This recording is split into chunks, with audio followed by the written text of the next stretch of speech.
So, what's up everybody? I am here in my van and I must be crazy out of my mind considering doing this video. But what the heck, I'm going to do it anyway. But before I do, I got some housekeeping things here. I received some new stickers in the mail. Just opened this one. I know what it is. A couple weeks ago, we did that collaboration hike up in the Smoky Mountains with Nicole Hikes a Lot, As the Crow Flies Hiking, myself, and Senior Hiker 77, Sir John. So John, Senior Hiker, he makes up these collaboration stickers. He does them himself, and he sends them out to everybody. Matter of fact, this is the third one he sent me. I've done the Pine Mountain through hike with him. He made one of that, and he also made one of a Cumberland Island trip we all did together a couple years ago.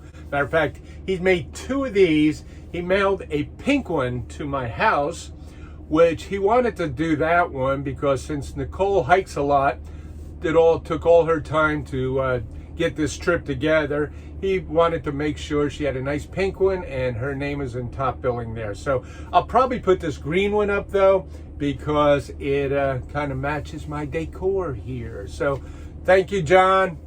Appreciate it. Love your stickers. Now I got another one here. I got a sticker and a little note. Thanks for the sticker trade, Keith. Well, this is from Gone Feral with Squidly. Now, this is his sticker, Gone Feral with Squidly. I just recently watched a couple of his videos. They're excellent. And he's in the Alabama area where Crow is also. But he has some really good videos and great content. Seems like a real nice guy. I haven't hiked with him yet, but I'm sure I will some point, someday, hopefully, God willing. So I will get them up on the van here, wall of fame and shame. Without further ado, let's get into this maybe a controversial, scary video. But I'm sitting here in my van and she's not out there listening, is she? Nobody saw her out there, did you? But anyway, let's get into this. This is all about hiking with your spouse, your significant other. This is from my perspective.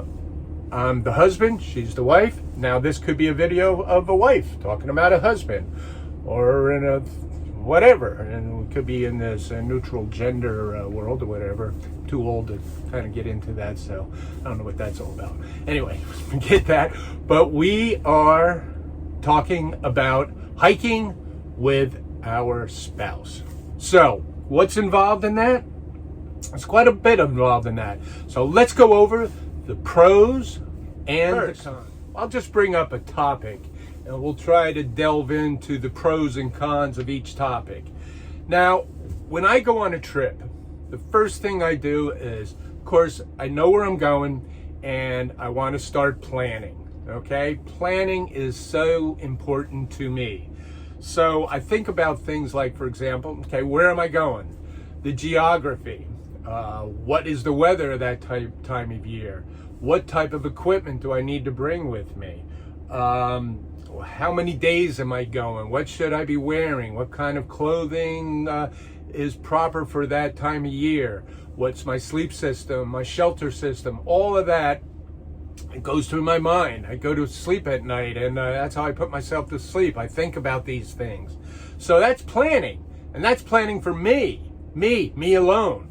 Now, when I'm planning for the two of us to go out there, well, that's a whole nother ball game. I have to think, okay, now I can hike this far and this is comfortable for me. What about her? This is cold or hot for me. What about her? She's got to need different clothing items and different other items that are going to make her feel comfortable on the trail. So I have to do that. So, you know, I'm planning for now two of us. Mind blowing. It's just the way it is. So, you sure she's not behind me? Is she like looking through the window right now, listening to me? I hope not. It's all good. It's all good. So, Anyway, so planning, I guess I jumped right into the cons of that. So what's the pros of planning? Well, I always like some good advice. My wife has excellent advice. She's learning to be a very good backpacker and hiker. She comes up with some great ideas of things we should do and some not so good ideas of what we should do in planning. So that is the number one part of, just the beginning of the procedure of hiking with your two. That is packing your backpacks. Again, I know what I have to bring. I know what it takes for my backpack in order to do a certain amount of days, a certain amount of trips. Now, if you're like me, I'll pack my backpack, essentially I'll pack it at one time. It won't be more than 24 hours goes by that I'll tear everything out of that because I figured I didn't need that, or I need something else in there that I forgot about or whatever. Now, this could go on for days prior to going on the trip. I'm talking days, and I really do this. And I just recently, I did a trip where I was no more than 15 miles from my destination, and it was going through my mind, do I really need that? Do I really need this certain item? I pull off in the gas station, I tear my backpack apart in the back of my car, and I eliminated this particular item. Packed it all up, went on my way. When I arrived at that trailhead, I saw that item laying in the back of my car, and I go, well, it only weighs about an ounce or two. Shoved it in my backpack. Now, that's me alone. So, now we got to pack for two. Did that, my wife would normally ask, should I bring this? Should I bring that? Should I bring this? Should I bring that? Now I got to think, does she need this? Does she need that? Will she get mad at me on the trail if she didn't bring that after I told her not to and she should have brought that? I'm not an expert at this. As many years as I've done this, I'm not an expert. And I'm sure as hell not an expert to tell somebody else what to bring with them. But I try to help her. I use my experience, my knowledge to get out there and help her. So we pack her backpack.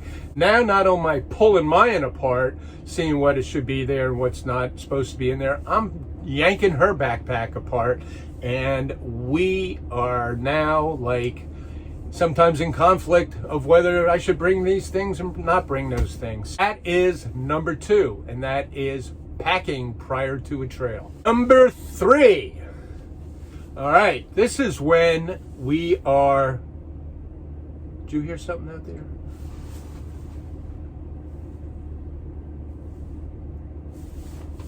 Is she listening to me? I don't think so. I'm in the middle of nowhere. Oh well.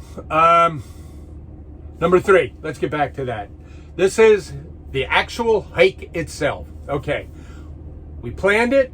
Our backpacks are properly packed. Now we hit the trail, the day of the trailhead, okay? We're hiking along, we're doing fine, okay? And this is probably the pro of this. We're happy, it's the beginning of a hike, we're together, we're at each other's pace, and we're moving along real nicely. Now, we hit the hills. Her pace may be slower than mine. She may want to rest more, or he, again, like I said, this is from my point of view. She may want to rest more, so I do that. And any of you guys or girls out there that hike or do any kind of long distance hiking know that when you're hiking, you get into a rhythm. You get into a pattern, you get into the amount of steps you take, the amount of stops that you do, and this works for you. Now, if you have to adjust that hiking pattern to somebody else's hiking pattern, now this could probably even go well for a group, but in the case with your spouse, you don't want to leave her behind or have her leave you behind. It can be dangerous out there. Somebody slip, fall, bears, animals, who knows what it could be out there. So, in my case, I would normally slow down for her pace. Now, by me slowing down and alternating my pace, the different steps and stopping and going, it's actually more tiresome for me to do that.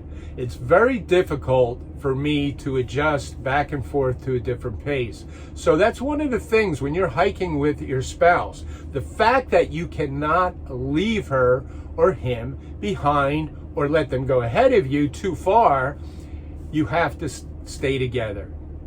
Now, if you're with a group, that group may know where you're all going and may end up there. I don't do that with my wife. I'm not going to leave her and say, hey, I'm going to be up at campsite number blah, blah, blah. I'll meet you there. We all know where we're going and take off.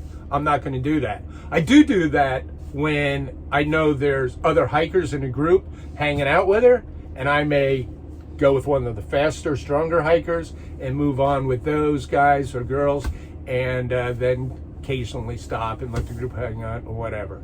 So that is number 3, and that is the hike itself. 4 is when you finish hiking for the day and you are at camp. All right. Then comes what? When you're by yourself, you know in your head what your camp chores are. They are usually finding that nice flat area for your tent, or trees for your hammock, and then setting up your tent, your sleep system, getting everything set out, go down to a stream or a water source and filter water and have everything for the evening. Now there's a pro here. When I hike with my wife, I do set up the tent, I do get the water, and I kind of set up the camp. What she does though, now I got to give my wife credit on this. She will, once the tent's set up, she will get in there. She will inflate both the air mattresses. She has a little strap around them to keep them together. She sets up the quilts or sleeping bags, pillows. She gets it all nice and cozy.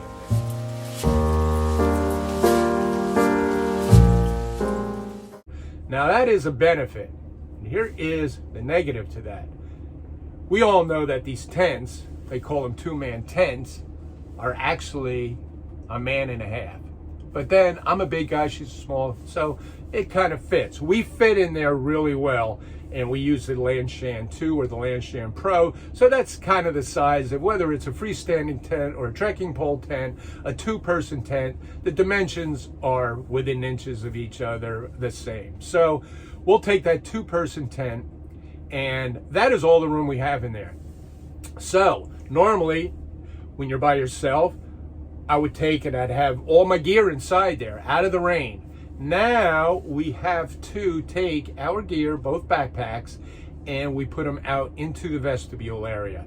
So they're kind of out of the weather, but they're kind of not out of the weather. So, you know, it's a little tight when it comes to that.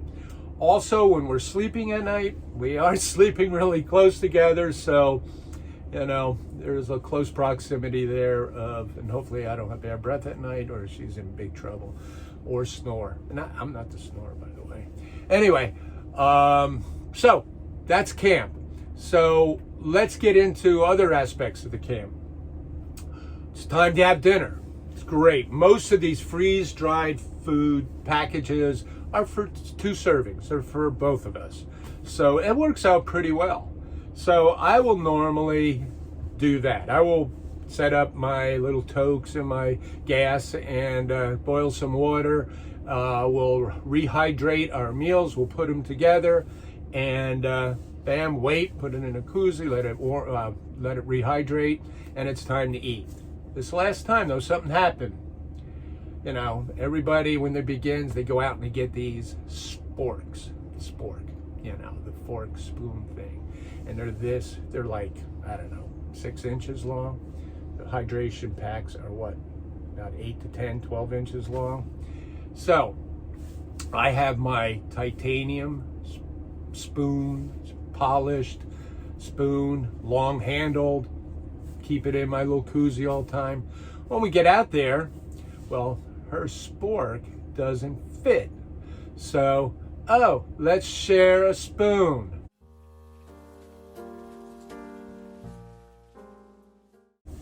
Hey, I've shared all my bacteria with her. We've lived together forever, so I'm not afraid of that. But it is one of those things that, you know, you just don't like to share your spoon. Don't like to share a toothbrush. So I don't really like to share a spoon. So since then, my spouse has now a new long-handled titanium. Number 5. Now, we are in the tent. We are sleeping. We're nice and cozy, okay? Even at home, I'm an early riser. I get up, my dog Dexter wakes me up every morning sometime between 6:30. So normally out on the trail, I would wake up 6:30. And I get up, and if we have another day's destination to go to, and if we're kind of like got miles to do that day, I'm kind of a little bit in a hurry. Now my spouse, my wife, Nancy, she loves to sleep in. And so there could be mornings where normally I would get up, pack up, have everything ready to go. Even if I was going to stay around camp for a while, I would definitely have the majority of the tent down and all that. But now, when you're with your spouse, you may have to wait. You don't want to wake her up. You want her to get her sleep. So, you know, leaving that day, leaving early in the morning sometimes is not an option when you're hiking with your spouse. So guys, that's it. I don't know what were pros, what were cons there. It sounded like most of them were cons, so hopefully, she don't watch all my videos. So maybe I'll just not even tell her I have this one out. But, you know what? In the end, you know what the pros are? I've got my best friend out there enjoying this trip with me. So, you know what? I'm not complaining. It's always good to have her out there with me. I hike alone a lot, so the times that she does hike with me, it's a big thumbs up. Good night, baby. Love you. See you in the morning. Okay. Bye-bye. Bye-bye. So thank you guys. Hey, probably by the time you see this video, we'll be gone already. We are taking off for 3 weeks, almost a month, and we're heading north. And we'll be in the van, and we'll be camping, we'll be backpacking, we'll be meeting other YouTubers, other hikers. It's going to be a long trip. We should be back home sometime by the end of August. And we're going to be spending the warmest part of the summer up north, and hopefully we'll have some good weather. We're going all the way up to Pictured Rocks and all these places that are in between. So stay tuned for that. I will be filming a lot of that, and whenever I have Wi-Fi, I will bounce that video up on YouTube, and that's it. Hey guys, thanks for following Walker's World, and should be a good summer. I hope everybody's doing well, and I will see you soon. Bye-bye.